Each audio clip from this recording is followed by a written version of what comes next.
Setelah bersalaman dengan Ketua Umum PSSI, Bapak Erick Thohir, kini proses dari Maes Hilgers dan Eliano Reijers sedang dikebut oleh PSSI agar nantinya diharapkan kedua pemain tersebut pada bulan Oktober ini bisa membela timnas Indonesia ketika melawan China dan Bahrain di lanjutan ronde ketiga kualifikasi Piala Dunia 2026 zona Asia.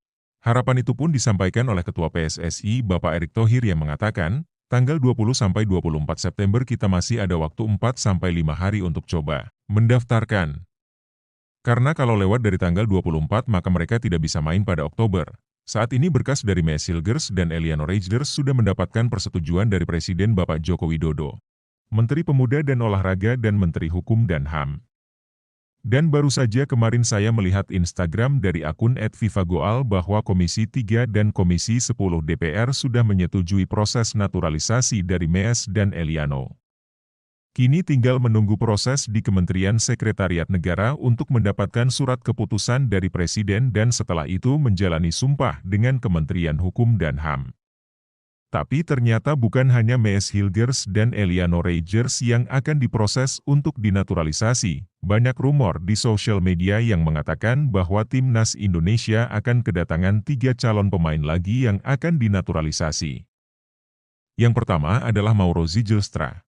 Pemain yang berpostur tegap ini sekarang bermain untuk FC Volendam NEC di Divisi 2 Liga Belanda sebelumnya adalah jebolan dari klub Nijmegen Q21.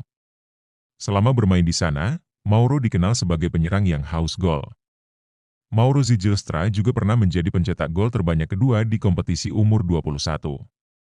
Mauro Zijlstra adalah pemain kelahiran Belanda mempunyai darah Indonesia dari ayahnya. Mempunyai tinggi badan 188 membuat Mauro bisa bersaing dalam bola-bola atas tapi tidak hanya itu. Tendangan penalti dari Mauro juga sangat akurat menjadikannya striker yang ganas di depan gawang. Rumor tentang Mauro Zijlstra akan dinaturalisasi oleh PSSI semakin menguat saat Mauro diwawancara oleh sebuah podcast di YouTube yang bernama Voetbal Premier. Mauro mengatakan, "Ya, saya sedang dalam proses. Itulah yang mereka sebut. Kami sedang mengurus paspor saya. Mereka sedang memeriksa dokumen-dokumen. Jika semuanya baik-baik saja, saya akan terbang ke Indonesia. Semoga saja proses dari Mauro bisa berjalan lancar karena saat ini Timnas Indonesia sangat membutuhkan striker yang piawai dalam mencetak gol dan semoga saja Mauro Zijlstra bisa menjadi salah satu jawabannya."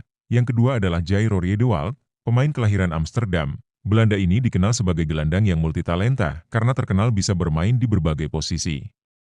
Jairo biasanya bermain sebagai gelandang bertahan tapi bisa juga bermain sebagai bek tengah hingga bek kiri.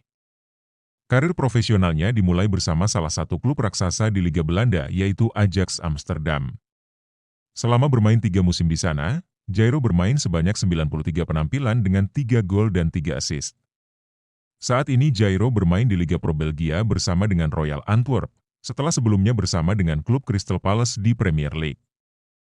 Dengan banyaknya pengalaman bermain di klub-klub elit Eropa seperti itu, tentu saja Timnas Indonesia akan sangat beruntung jika benar Jairo bisa dinaturalisasi dan segera bergabung dengan tim asuhan Coach Shin Tae-yong. Dan Jairo sudah memberikan sinyal jika dia mau bergabung dengan menaruh bendera Indonesia di bio profil Instagram, kita tunggu saja perkembangannya.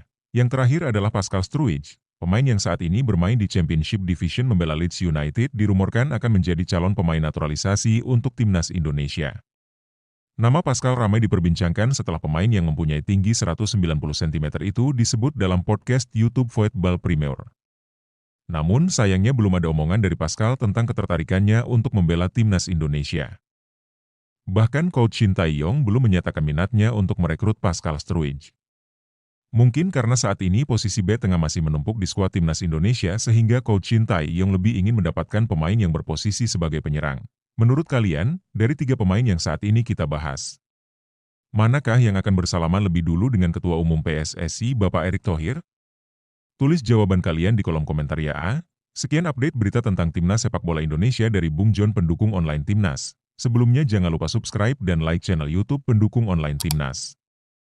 Jangan lupa juga buat komen dan nyalain lonceng notifikasinya biar gak ketinggalan berita-berita dari kami. Sampai bertemu lagi dan salam damai untuk para pendukung Timnas.